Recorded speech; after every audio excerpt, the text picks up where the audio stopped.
성경 말씀 마태복음 9장 1절에서 8절까지의 말씀입니다. 신약 성경 13페이지 마태복음 9장 1절에서 8절까지의 말씀 같이 읽겠습니다. 예수께서 배에 오르사 건너가 본 동네에 이르시고 침상에 누운 중풍병자를 사람들이 데리고 오거늘 예수께서 그들의 믿음을 보시고 중풍병자에게 이르시되 작은 자야 안심하라 내 죄 사함을 받았느니라. 어떤 서기관들이 속으로 이르되 이 사람이 신성을 모독하도다. 예수께서 그 생각을 아시고 이르시되 너희가 어찌하여 마음에 악한 생각을 하느냐. 내 죄 사함을 받았느니라 하는 말과 일어나 걸어가라 하는 말 중에 어느 것이 쉽겠느냐. 그러나 인자가 세상에서 죄를 사하는 권능이 있는 줄을 너희로 알게 하려 하노라 하시고 중풍병자에게 말씀하시되 일어나 내 침상을 가지고 집으로 가라 하시니 그가 일어나 집으로 돌아갔거늘 무리가 보고 두려워하여 이런 권능을 사람에게 주신 하나님께 영광을 돌리니라. 아멘. 두 번째 기적 모험 세트는 갈릴리 호수의 풍랑을 잠잠케 한 것. 바로 파워포인트 보여주세요. 그리고 가라다 지방의 귀신을 쫓아내신 것. 마지막으로 오늘 본문에 중풍병자를 치유하신 것. 이렇게 세 개로 세트로 구성이 되어 있습니다. 오늘 기적 역시 마가 누가복음에도 다 기록되어 있고 역시 마태복음이 제일 짧습니다. 다음 표를 한번 보실까요? 이 기적도 마가의 본문이 더 유명하죠. 마가의 본문은 참 재밌습니다. 드라마틱합니다. 4명이 이 침상을 둘러 얽고 왔는데 어떻게 된 겁니까? 집으로 저 예수님 계신 곳으로 못 가는 거예요. 그러니까 이 4명이 어떻게 합니까? 지붕으로 올라가가지고 지붕 뜯고 지붕에 달아내리고 모든 장면이 드라마틱하지 않습니까? 그러나 마태는 다 생략해 버렸습니다. 그리고 마지막 구절에 무리들의 반응도 마태만 다릅니다. 우리는 마태복음을 강의하고 있기 때문에 도대체 마태복음이 독특하게 강조하는 점이 무엇인지 우리는 또 찾아서 주목하고자 합니다. 자, 먼저 배경을 주목해 봅시다. 8장에서 갈릴리 호수 전도 여행이 시작되었죠. 배를 타고 호수 건너편 동쪽 가다라 지방으로 가셨습니다. 지도를 한번 보실까요? 그래서 호수 서쪽에 계시다가 호수 동쪽으로 건너가신 다음에 다시 가버나움으로 돌아오신 것입니다. 예수님이 돌아오셨다는 소식이 퍼지자 군중들이 예수님께 몰려들었고 그 중에 아마도 친구 같은 4명이 이 중풍병자를 침상에 누인 채로 예수님께 데리고 왔던 겁니다. 그래서 아까 말씀드렸다시피 마가복음과 누가복음에 의하면 예수님께 접근하지 못해서 그 지붕을 뚫고 내리는 그 드라마틱한 장면이 연출됩니다. 특히 마가는 예수님이 가버나움에 특정한 집을 가지고 계신 것처럼 예수님의 거처에 대해서 자주 얘기하는데 마태는 아예 이 기적이 일어나고 있는 현장에 대해서 이런 방구도 안 했습니다. 집인지 어딘지. 그런 바람에 어떤 학자는 지금 중풍병자는 가버나움 해안가에서 치료받고 있는 것처럼 보인다라고 주석하기도 합니다. 마태는 집을 생략했으니 당연히 집이 없는데 갑자기 지붕 뜯는 이야기가 나오면 안 되지 않습니까? 그러니까 어떻습니까? 집을 생략해버리는 겁니까? 지붕 뜯는 이야기도 생략해야 되고 지붕 뜯는 이야기를 생략하니까 4명이 들쳐 올라가가지고 이런 장면 다 생략해버려야 되는 거예요. 마가와 누가는 중풍병자와 그 친구들 4명이 얼마나 예수님을 의지하고 찾고자 하는 그 믿음이 강렬했는지를 보여주고 있습니다. 보여주고 싶었던 겁니다. 마태는 예수님과 중풍병자의 이 만남이 이르는 과정, 친구들의 노력 생략해버리고 우리 독자들이 예수님께 가는 동안의 스토리에 시선을 빼앗기지 말고 어디에 주목해라는 겁니다. 곧바로 예수님과 중풍병자가 치유받는 그 현장에 바로 주목하게 만들고자 했던 것입니다. 그래서 마태의 목적은 친구들에게 주목하지 말고 예수님과 중풍병자 이 두 사람에게 특히 예수님께 주목하라는 것이 마태가 생략한 이유가 되겠습니다. 이것이 마태 스타일입니다. 마태 스타일이 무엇이냐? 예수님만 주목하자는 거예요. 예수님 중심으로 모든 사건을 보자는 거예요. 사람이 어떻게 했다. 마태는 다 치워라. 예수님 중심으로 보자는 거예요. 이것이 마태 스타일이라면 마가 스타일은 뭡니까? 마가 스타일은 예수님도 중요한데 예수님께 접근했던 사람들의 얘기도 중요하지 않느냐. 예? 그것이 마가 스타일이고요. 자, 첫 번째 오늘 본문의 마태 스타일 첫 번째 마태 스타일은 병고침이 아니라 죄사함의 권세를 주목하게 만듭니다. 작은 자야 안심하라 내 죄 사함을 받았느니라. 여러분 뜻밖에도 예수님은 죄를 사하노라고 말씀을 선포합니다. 얼마나 뜻밖입니까? 지금 병자를 예수님 앞에 데려놨을 때는 듣고 싶은 말이 무엇입니까? 첫 번째 듣고 싶은 말이 무엇입니까? 내 병을 내가 고쳐주겠다. 네 병이 나았다. 그 말이 나와야 되지 않습니까? 오늘 설교 제목이 무엇입니까? 중풍병자에게 죄사함을 물음표, 느낌표입니다. 이상하지 않느냐는 겁니다. 중풍병자에게 치유함을 주셔야죠. 얼마나 엉뚱합니까? 그래서 물음표입니다. 중풍병자에게 죄사함을?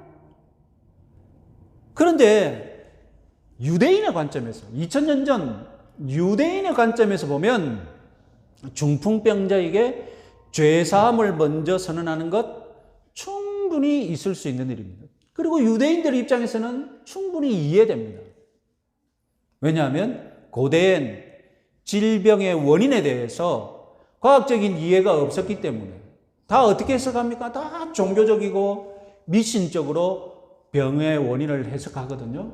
유대인들에게 질병의 원인은 뭐겠습니까? 유대인들에게 질병의 원인은 죄입니다. 죄. 랍비 알렉산더의 말을 한번 읽어볼까요? 병자는 그의 죄가 용서될 때까지 병상에서 일어나지 못한다. 이렇게 가르쳤고 믿었어요. 내 죄가 용서되기 전까지 나는 이 병상에서 일어나지 못하는구나. 이것이 유대인들의 믿음이었습니다. 특히 눈으로 보기에 그냥 열이 나서 알아있는 병이 아니라 눈으로 보기에 저 질병은 너무 극적이다. 너무 정말 두렵다. 그런 병은 이것은 하나님이 직접 저주하신 질병이다라고 믿었죠. 그 대표적인 질병이 무엇이겠습니까? 나병. 그리고 어제까지 멀쩡하게 활동 잘했는데 순식간에 몸이 뻣뻣해가지고 꼼짝 못하고 누워있는 이 마비병, 중풍 이런 질병은 특별히 하나님이 지금 손보시는 것이다 라고 유대인들은 다 그렇게 믿었어요. 예수님은 요한복음에서 분명하게 모든 질병이 죄 때문에 생기는 것은 아니다 라고 분명하게 가르치셨습니다. 그런데 지금 이 중풍병자를 대면하고 있는 이 현장에서 중풍병자 자신도 뭐라고 믿고 있습니까? 내 병은 죄 때문에 생긴 것이다 라고 믿고 있고 지금 청중들도 이 중풍병자가 왜 이 병을 앓고 있지라고 뭐라고 믿고 있습니까? 저 분명히 이제 무슨 하나님 앞에 죄 지은 게 있어서 저렇게 벌 받을 거야라고 그렇게 믿고 있고, 그렇다면 현명한 의사라면 질병의 원인을 찾아서 해결해야 되지 않겠습니까? 그렇다고 지금 예수님이 이 현장에서 중풍병자의 원인이 죄가 아닌데도 불구하고 일부러 사죄 선언을 하는 쇼를 하고 있다, 그것도 아닙니다. 죄는 질병의 직접적인 원인은 아니지만 죄는 질병과 같은 우리 인생이 겪고 있는 모든 고통과 잘못된 이런 악한 것들, 그것을 권원을 거슬러 올라가면 그 원인이 어디에 있습니까? 죄. 우리 사람이 하나님 앞에서 멀어지게 됨, 하나님과 관계가 끊어진 그때 그 죄로 인해서 이 인간 세상에 불행이 들어온 것은 분명하거든요. 인간이 겪고 있는 모든 이 슬픈 상황의 근본 원인이 어디 있느냐? 그것은 하나님으로부터 멀리 떠난 그 죄에서 시작되었다는 것이 우리 기독교 신앙입니다. 하여튼 죄가 근본 원인은 아니지만 혹시나 압니까? 또 이 중풍병자가 개인적으로 하나님 앞에 큰 죄를 지었기 때문에 병을 얻었을 가능성도 있잖아요. 그렇지 않습니까? 하여튼 죄야말로 인생의 영원한 죽음을 가져다주는 최악입니다. 예수님은 이 죄라는 최악을 해결할 수 있다는 것, 그리고 이 중풍병자에게 이 죄라는 최악을 먼저 해결해야 한다고 보았던 것입니다. 그래서 예수님은 중풍병자에게 네 병을 나 먼저 치유하겠다라고 말하시는 것이 아니라 뭐라고요? 죄사함을 주겠다라고 먼저 하신 것입니다. 그래서 여러분, 오늘 설교 제목이 중풍병자에게 죄사함을 물음표, 그 다음에 뭡니까? 그 다음에 느낌표예요. 맞다는 겁니다. 그러나 이 유대 종교 지도자들에게는 사죄 선언이야말로 최악이었습니다. 유대인들은 죄사함은 하나님의 독점적인 권세입니다. 하나님만이 가지고 있습니다. 대제사장조차도 1년에 딱 한 번 허락된 날 대속죄일에 죄사함을 선언합니다. 그래서 유대인들은 자신들의 구세주 메시아에게서도 다른 것은 다 기대하는데 메시아가 우리 죄를 사해 줄 것이다라고 기대하지 않았습니다. 메시아는 메시아고 하나님은 하나님이거든요. 그런데 죄사함은 누구의 권한입니까? 하나님의 권한이기 때문에 메시아가 우리의 죄를 사해 준다고는 기대하지 않았어요. 그만큼 죄사함은 하나님만이 하시는 것이다라는 것이 유대인들의 믿음이었습니다. 예수님은 지금 서기관의 생각을 아시고 예수님의 사죄 선언이 신성모독이 아니라 진정 내가 할 수 있는 권한, 권세라는 것을 지금 증명하시고자 합니다. 5절, 내 죄 사함을 받았느니라 하는 말, 그리고 네가 일어나 걸어가라 하는 말, 이 두 개를 대결시킵니다. 둘 중 말한 뒤에 실현 가능성에 비추어 보면 어느 것이 더 쉽고 어느 것이 더 어려운 말입니까? 말을 뱉었으면 실현이 되나 안 되나도 중요하잖아요. 그죠?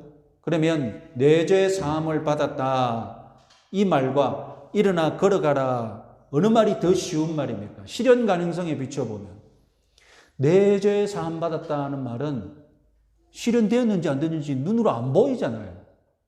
그런데 일어나 걸어가라 하는 말은 당장 눈에 보이잖아요. 일어나 걸어가라 했는데 일어나 못 일어나면 헛소리 한 거 당장 눈에 보이거든요. 그래서 일어나 걸어가라 하는 말이 더 하기 어려운 말입니다. 그러나 간 큰 사기꾼들은 얼마든지 죄사함을 선포하고 그리고 허풍선이들은 나는 죄사함을 받았다라고 떠들 수 있습니다. 서기관들도 지금 예수 저 사람이 사제 선언을 했다면서. 말이 쉬우니까, 말이니까 했겠지. 이렇게 수군거렸을 겁니다.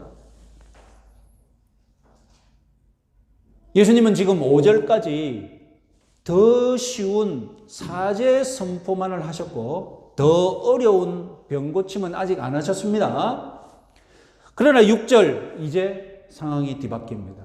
그러나 인자가 6절 인자가 세상에서 죄를 사하는 권능이 있는 줄을 너희에게 알게 하려 하노라 하시고 중풍병자에게 말씀하시되 일어나 내 침상을 가지고 집으로 가라. 지금 6절은 무엇을 증명한 것입니까? 더 어려운 일을 행하심으로 더 쉬운 일은 당연히 할 수 있다는 것을 지금 보여주신 것이죠. 내가 더 어려운 병자를 치유했으니 더 쉬운 죄를 사하는 권세는 당연히 있는 것이 아니겠느냐. 이 기적은 단지 병자를 고친 기적이 아니라 예수님이 죄를 사할 권세를 가진 분임을 입증하는 것입니다. 자, 다 표를 한번 보시면 마가 누가복음의 본문을 읽어도 이 기적은 병 고침보다는 죄 사함이 주제인 것 같습니다. 그런데 마가 누가에 기록된 기적의 순서를 한번 보십시오. 순서를 보면 마가 누가는 이 기적이 어떤 시리즈 안에 들어가 있습니까? 병을 고치는 기적 속에 들어가 있거든요. 그런데 마태는 어떻습니까? 마태는 우리가 이미 지금 기적을 6개나 살폈는데 병 고치는 기적은 어디에 있었습니까? 병 고치는 기적은 첫 번째 기적 세트에 있었지 않습니까? 그래서 제일 먼저 고친 것이 누굽니까? 제일 먼저 고친 것이? 네? 제일 먼저 고친 것이 나병 환자, 다음에 여자, 다음에 이방인, 그죠? 다음에 이방인, 마지막으로 여자. 성전에 접근하기 어려운 순서대로 마태는 예수님의 기적을, 병 고치는 기적을 나열했지 않습니까? 그러니까 마태에게 예수님의 병 고치는 기적은 이미 다 끝난 이야기예요. 마태에게 예수님의 병 고치는 기적은 이미 앞에서 3개나 다 보여주었습니다. 그 다음에 지금 두 번째 기적 세트를 모았는데 이것은 병 고치는 것이 주가 아니라 무엇입니까?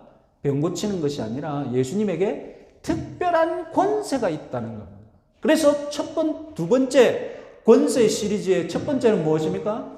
자연을 지배한, 자연을 다스리고 풍랑을 다스리는 권세가 있으신 분. 권세 시리즈의 두 번째는 무엇입니까? 귀신과 대적했을 때 귀신을 굴복시키고 귀신을 오라가라 명령할 수 있는 이런 권세가 있는 분이다. 그리고 이 권세 시리즈의 세 번째는 무엇입니까? 세 번째는 예수님은 죄를 사하시는 권세. 우리가 하나님만이 가지고 있다고 믿는 그 죄사함의 권세를 예수님도 가지고 계시다는 것을 보여주고자 하는 거예요. 그래서 마태는 병 고치는 기적 시리즈가 아니라 권세 시리즈를 완성한 것입니다. 이것이 마태의 독특한 점이죠. 마가, 누가는 마치 이 기적이 병 고치는 기적 시리즈 안에 있는 것처럼 기록을 했지만 마태는 독립시켜서 권세 시리즈다라는 것을 분명하게 우리에게 보여줍니다. 이것이 마태 스타일, 첫 번째 마태 스타일이었습니다. 자, 두 번째 마태 스타일은 마태복음은 이 기적을 최초의 논쟁으로 만듭니다. 마가, 누가복음에서는 4명의 친구, 병상을 둘러 예수님께로 가져가는 그 친구가 독자들의 시선을 확 빼앗아 버립니다. 요즘 말로 씬스틸러입니다. 짧게 등장하는데 너무 강렬해가지고 영화 보고 나면 주조연보다 더 깊은 인상이 남는 그런 배우들이 있죠. 그런 그 배우들을 가리켜서 씬 스틸러, 장면을 아예 막 훔쳐 갚았다. 그 장면밖에 안 남다. 씬 스틸러라고 부르거든요. 오늘 이 기적 이야기에서 마가복음과 누가복음을 읽으면 바로 친구 4명이 씬 스틸러예요.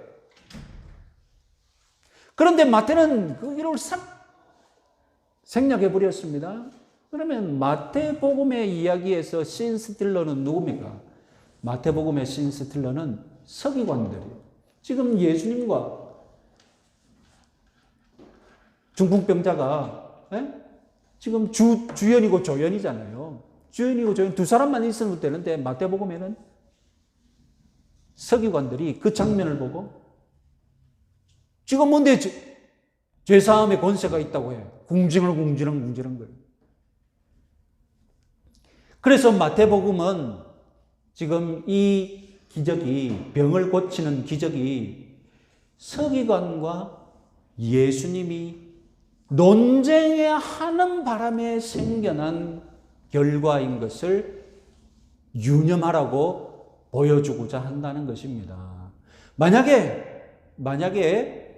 이 논쟁이 없었다면, 이 서기관들이 예수님께 시비를 걸지 않았다면 스토리가 어찌 진행될지 우리 예상할 수 없습니다. 죄사함의 권세를 입증하는 5절, 6절 예수님이 이것이 쉽냐 저것이 쉽냐라고 물었을 때 그것은 다름이 아니라 예수님과 서기관들이 논쟁하고 있는 장면입니다. 복음서에는 예수님과 유대 지도자들이 논쟁하는 논쟁 시리즈도 있습니다. 그래서 조금 있으면 우리도 마태복음도 예수님과 서기관들, 바리새인들이 논쟁하는 시리즈를 볼 겁니다. 지금 마태는 친구들에게 시선을 빼앗기지 말라는 겁니다. 4명의 친구들에게 시선을 빼앗기지 말고 예수님과 서기관들 사이에 벌어진 논쟁의 시선을 두라는 겁니다. 그리고 그 논쟁 때문에 기적이 일어났다는 것을 주목하라는 겁니다.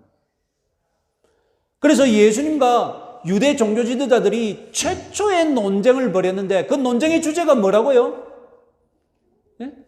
예수님과 유대 지도자들이 벌인 최초의 논쟁 주제가 무엇입니까? 과연 예수라는 저 사람에게 죄사함의 권세가 있느냐? 마태는 여러분 1장부터 마태복음 1장부터 예수님이 죄에서 우리 인생을 구원하실 분임을 강조했습니다. 마태복음 1장 21절 같이 한번 읽어보겠습니다. 아들을 낳으리니 이름을 예수라 하라. 이는 그가 자기 백성을 그들의 죄에서 구원할 자이심이라.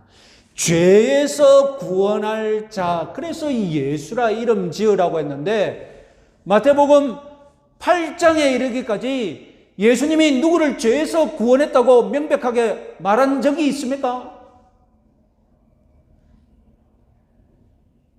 예수님은 8장까지 이름껏 못하고 있었는 거예요. 우리가 예수님이 우리 죄에서 구원하지 우리는 다 알죠.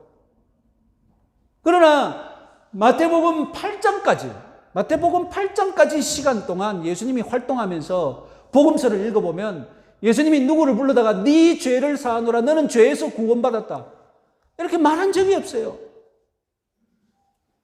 예수님은 지금 이런 것 못하고 계시는 거예요.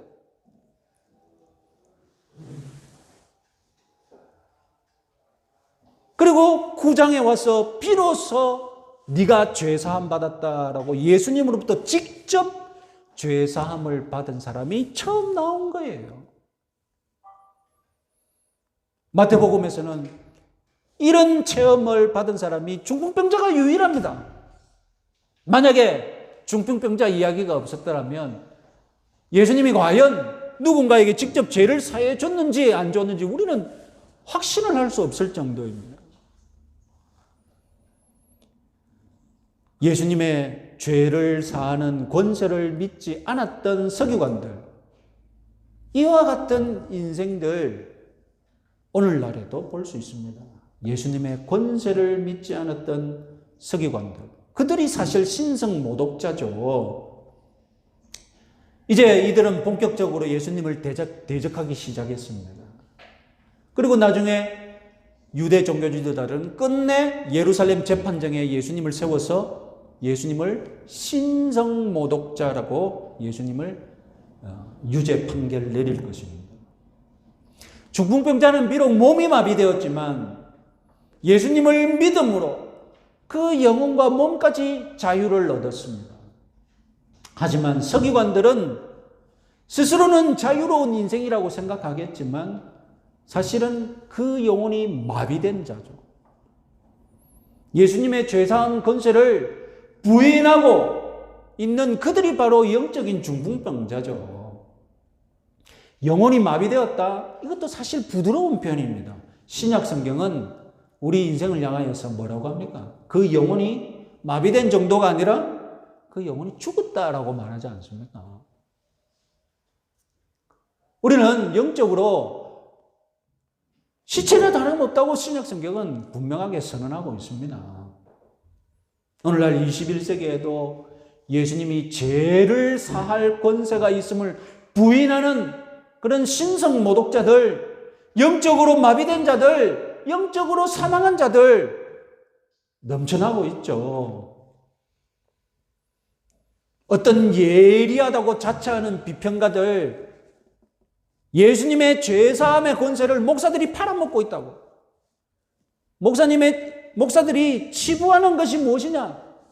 예수님의 죄사함 권세를 팔아먹고 있다고. 아주 예리한 비평가들은 그런 식으로 보지 않습니까?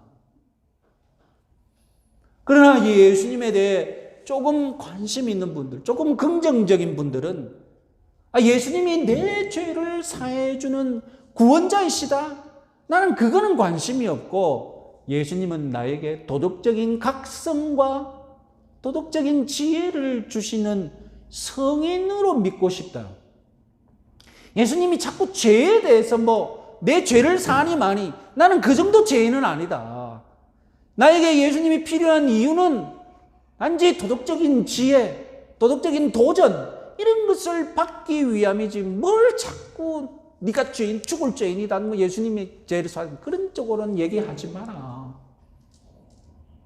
심지어 교회 안에서조차 죄사함 이런 뜬구름 잡는 소리 말고 좀 더 손에 잡히고 좀 더 실용적이고 좀 더 물질적인 복에 대해서 더 듣고 싶다고. 정말로 죄를 사해 주신 그 깊은 은혜는 체험하지 못한 채, 죄사함이라는 깊은 은혜는 모른 채 그저 축복이라는 것, 치유, 은사 이런 것은 받고 싶어하고 죄사함 아멘 하죠. 나쁜 게 아니니까 죄 사해 준다는데 누가 싫어하겠어요. 그러나 그 진짜로 자기가 깊은 죄인, 큰 죄인이라는 것을 각성하고 깨닫고 그리고 이 죄를 위해서 예수님이 돌아가셨다는 것 감사하고 감격하고 그리고 내가 이제는 죄를 짓는 죄인이 아니라 헌신하는 죄인, 충성하는 죄인 그렇게 살기 위해 애쓰는 이것이 죄사함의 전부라는 것입니다. 이것이 죄사함 받는 과정인 거예요. 다른 것은 다 치우고 그냥 죄사함 받았습니다. 아멘. 껍데기만 남은 죄사함이에요. 오늘날 우리 교회에 진정한 죄사함의 권세와 죄사함의 은혜가 넘쳐나고 있습니까? 우리는 이 죄사함의 은혜에 거부하든지 아멘하든지 어떻게든 반응해야 합니다. 부디 내 죄가 얼마나 큰 죄였는지 깨달으시기 바랍니다. 그리고 내 죄를 용서해 주시기 위해 예수님이 얼마나 큰 고난을 받으셨는지 여러분 각성하시기 바랍니다. 마지막으로 예수님께서 내 죄를 용서해 주시는 그 큰 은혜에 감사하고 주님을 위해 헌신하시는 여러분들 되시기 바랍니다. 자, 마태 스타일 세 번째. 마태는 마지막 무리의 반응을 독특하게 기록했습니다. 8절, 이런 권능을 사람에게 주신 하나님께 영광을 돌리니라. 이런 권능은 무엇입니까? 죄를 사하고 병을 고치는 권능 아닙니까? 이런 권능을 사람에게 주신 하나님께 영광을 돌리니라. 하나님께서 이런 권능을 주신 사람, 이 사람은 누구겠습니까? 당연히 예수님이시죠. 유대인들이 지금 예수님이 죄를 사하고 병을 고치는 장면을 보고 무엇을 깨달았다고요? 아, 하나님이 이런 권능을 사람에게 주신 것을 하나님께 영광을 돌렸다. 하나님 찬양합니다. 지금 그렇게 했다는 거예요. 이 구절은 신비한 구절이 있습니다. 신비한 면이 있는데 헬라어 성경은 사람을 단수, 한 사람이 아니라 복수, 사람들로 기록해 놨다는 겁니다. 우리말 성경은 만약에 사람이 아니라 사람들로 번역하면 이상하다 싶어집니다. 사람들이면 예수님 혼자가 아니라는 말이잖아요. 사람들이면 누구를 가리키는 말이 됩니까? 예수님과 그 제자 전체를 가리키는 말이 되거든요. 그래서 조금 이상하다 싶어서인지 사람들로 번역하지 않고 사람 단수로 번역했어요. 사람들, 헬라어 그대로 사람들 복수로 번역하면 하나님이 죄사함의 권능을 주신 사람들, 이것은 예수님이 아니라 예수님 공동체가 될 수밖에 없죠.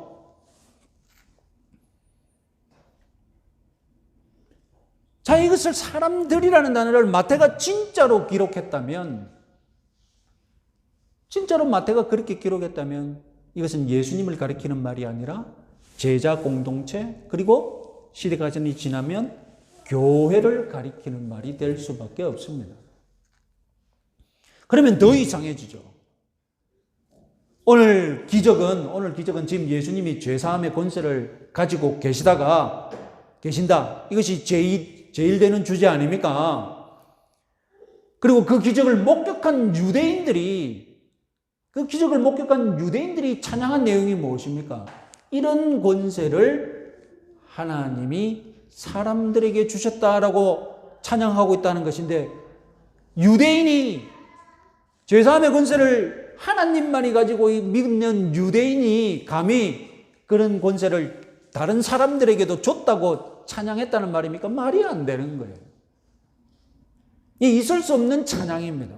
유대인들 입에서 나올 수 없는 찬양입니다. 만약에 한 사람을 지적해서 예수가 가졌다는 것은 방금 입증했으니까 인정할 수밖에 없겠지만, 사람들에게 줬다고 말하는 것은 유대인으로서는 말할 수 없는 장면입니다. 정말로 생뚱맞은 말입니다. 그래서 이 사람들이라는 단어는 신비한 단어입니다. 마태가 이 사람들이라는 단어를 직접 썼다면 해석하는 방법은 단 하나뿐입니다. 마태가 일부러 사람이라 하지 않고 사람들로 고쳐 썼다는 것입니다. 마태의 의도가 있는 거죠. 마태는 자신의 복음서를 읽는 유대인 그리스도인들을 특별하게 의식을 해서 이 독자들에게 특별한 깨달음을 주기 위해 일부러 사람을 사람들로 고쳤다는 해석을 할 수밖에 없습니다. 자, 무슨 말이냐? 유대인들아, 마태복음은 유대인들을 위한 복음서입니다. 유대인들아, 너희들은 하나님만이 병고침의 권세를 죄사함의 권세를 가지고 있다고 믿지 않느냐? 오늘 내가 너희들에게 보여준 기적은 예수님도 죄사함의 권세를 가지고 있다는 것을 보여주었다. 그리고 이 기적을 마무리하면서 죄사함의 권세는 예수를 따르는 제자들에게도 있다. 이 세 개의 이 죄사함을 보여주고 싶었던 거예요. 원래 아들의 권세는 누구에게 있습니까? 아들만이 가지고 있는 권세죠. 그런데 복음서는 아들의 권세는 어떻게 했다고요? 영접하는 자, 곧 그 이름을 믿는 자들에게는 하나님의 자녀가 되는 권세를 주셨으니. 그러니까 이 아들의 권세는 공유되는 권세입니다. 예수님만이 가지고 있는 권세가 있겠지만 아들의 권세라는 것은 참 원래 이제 예수 그리스도 안에서 제자 공동체 전부가 공유하는 권세예요. 그래서 나는 오늘날에도 예수 이름으로 귀신이 물러나는 역사가 일어나지 않습니까? 그렇다면 죄사함의 권세도 예수 믿는 제자 공동체가 공유할 수 있는 권세라는 말입니다. 나중에 마태는 18장 18절에서 기어코 제자 공동체가 죄사함의 권세를 공유할 수 있다고 말합니다. 마태복음 18장 18절 같이 한번 읽어보겠습니다. 진실로 너희에게 이르노니 무엇이든지 너희가 땅에서 매면 하늘에서도 매일 것이요 무엇이든지 땅에서 풀면 하늘에서도 풀리리라. 제자 공동체 너희들이 모여서 기도하고 메어버리면 하늘에서도 매일 것이다. 이 맨다는 말이 무엇입니까? 맨다는 말이 벌을 내리는 겁니다. 시벌하는 겁니다. 권징하는 것입니다. 그러면 벌을 내렸으면 벌 풀어야 되지 않습니까? 용서해 주는 과정도 있지 않겠습니까? 그것이 무엇입니까? 너희들이 푼다는 겁니다. 푸는 것은 용서해 주고 해벌해 주는 겁니다. 이제 너는 벌을 받았다고 충분해졌으니 내가 벌을 해결해 주. 제자 공동체들이 모여서 기도하고 그런 과정을 내리면 어떻게 하겠다고요? 하늘에서도 너희들이 맨 거 인정해 주고 너희들이 용서해 준 거 다 인정해 주겠다고. 오늘날 교회가 기도하는 중에 합법적인 당회를 통해 합법적인 목사나 장로나 교회 지도자를 통해 여러분 한 사람을 영적으로 징벌할 수 있는 권한을 가지고 있습니다. 이 구절 때문에. 그래서 교회가 한 사람을 징계하면 그것은 하나님이 징계하신 것으로 하나님이 징계하시고 그럼 교회가 용서하면 그것이 곧 하나님이 용서하신 것으로 우리는 믿습니다. 이것이 여러분들 다 믿어야 돼요. 교회에 그런 영적인 권세가 있습니다. 그 중세시대 때 제일 무서운 게 뭡니까? 중세시대 때는 제일 무서운 게 교회에서 당신 교회에서 쫓아내겠어. 그러면 지옥 가거든. 중세 때 왕들이 교황 앞에 가가지고 벌벌 떨었던 이유가 뭡니까? 중세는 교회에서 좀 출교시킨다면 벌벌 떨었거든요. 절대 출교만은 안 돼. 교회가 그런 권세가 있다고 믿었으니까. 이 구절을 얘기합니다.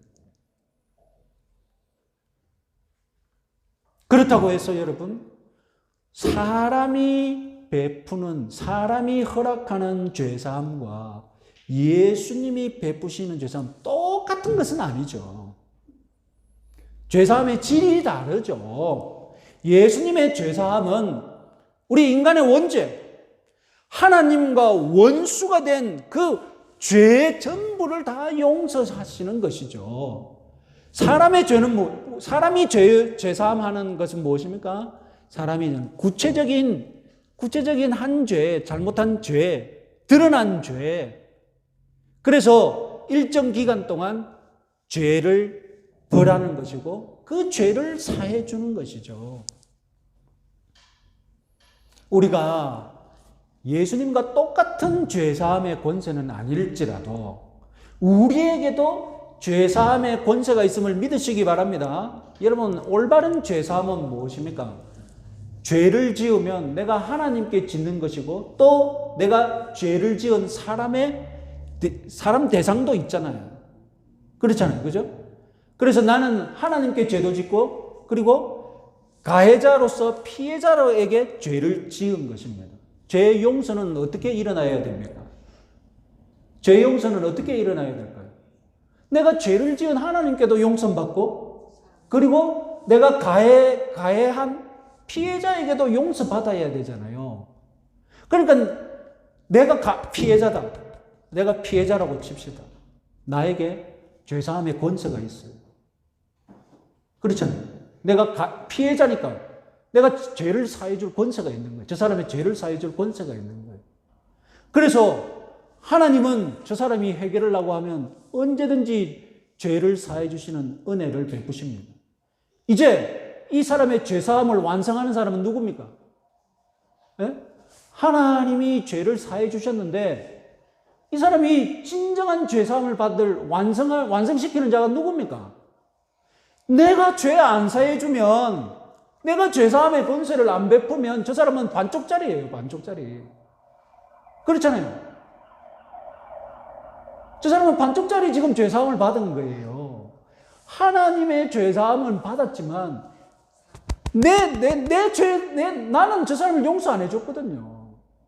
그러니까 저 사람은 지금 반쪽짜리 죄사함의 은혜를 누리고 있는 거라니까요. 여러분, 어떤 영화에서 유명한 장면이 있었죠. 한 엄마가 유괴를 당해가지고 죽었는데, 그 유괴범이 그 아이를, 자기 아들을 죽였는데, 그래서 이 사람이 종교의 기를 해가지고 하나님 앞에서 은혜를 받고 가슴이 막 쏟아내고 기도하고 그런 가운데 마음의 치유를 받고, 그래서 그 유괴범을 찾아가지고 이제 용서해 주려고 은혜를 받았으니까 이제 용서를 해 주려고 죄인을 그 교도소에 갔어요. 근데 죄인이 그 유괴범이 나왔어요. 유괴범이 뭐라고 했습니까? 네? 유괴범이 뭐라고 했습니까? 뭐라 했겠습니까? 나는 이미 용서받았다고 너무 평온한 얼굴로 그 엄마를 대하는 거예요. 나는 이미 용서를 받았습니다. 하나님께서 나를 용서해 주셨습니다. 그래 말하면 안 되죠. 잘못 알고 있는 거죠.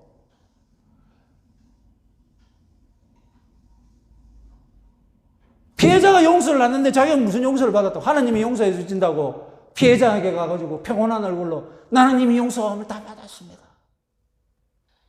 자기 용서함이 지금 완성되지 않은 것을 모르고 있는 거죠. 오늘 마태가 사람들에게 이런 권세를 주셨다. 예수님의 제자 공동체에게 죄사함의 권세를 주셨다는 것은 우리도 죄사함의 권세를 가지고 있기 때문입니다. 오늘 나도 죄사함의 권세를 가지고 있기 때문에 베풀어야 돼요. 이 죄사함의 권세를 써야 돼요. 예수님이 병자에게 너 죄사함을 받았느니라 하고 했듯이 오늘 나도 나에게 죄를 범한 사람, 나에게 피해를 입힌 사람, 과감하게 죄사함의 권세를 써야 돼요. 나는 죄사함의 권세를 가지고 있으니까. 그래서 하나님이 저 사람에게 죄 용서하신 것을 내가 마무리 포장을 멋지게 지어야죠. 내가 하나님의 죄사함을 따라갈 수는 없지만 나는 하나님의 죄사함을 포장을 멋지게 할 수 있다니까요. 이 죄사함이라는 선물에 그냥 막 주어지는 것이 아니라 내가 죄사함의 권세를 누림으로 그 은혜가 멋지게 포장되고 아름답게 포장되어서 한 사람에게 갈 수 있다는 것, 여러분 이것을 믿으시기 바랍니다. 그런데 우리는 예수님 권세, 예수님 권세, 예수님 권세, 내 권세 이렇게 찬양하지만 정작 죄사함의 권세는 사양합니다. 내가 죄사함 권세를 왜 누려? 죄사함은 하나님만 하는 거고 나는 죄사함 하면 안 돼.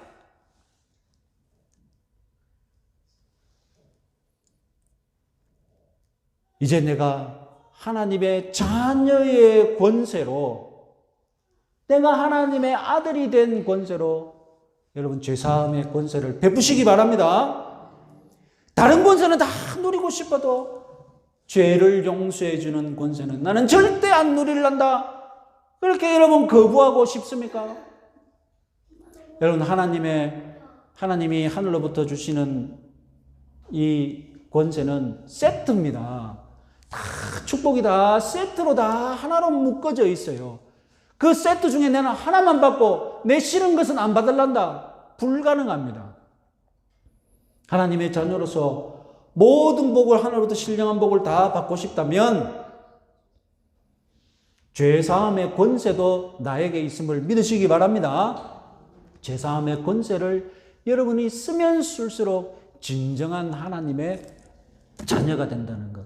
마태가 이 사실을 일부러 강조하고 싶어서 사람들이라는 단어를 썼다는 것입니다. 이번 한 주간도 제사함의 권세 마음껏 누리시는 여러분들 되시기 바랍니다. 찬송가 538장 찬송하겠습니다.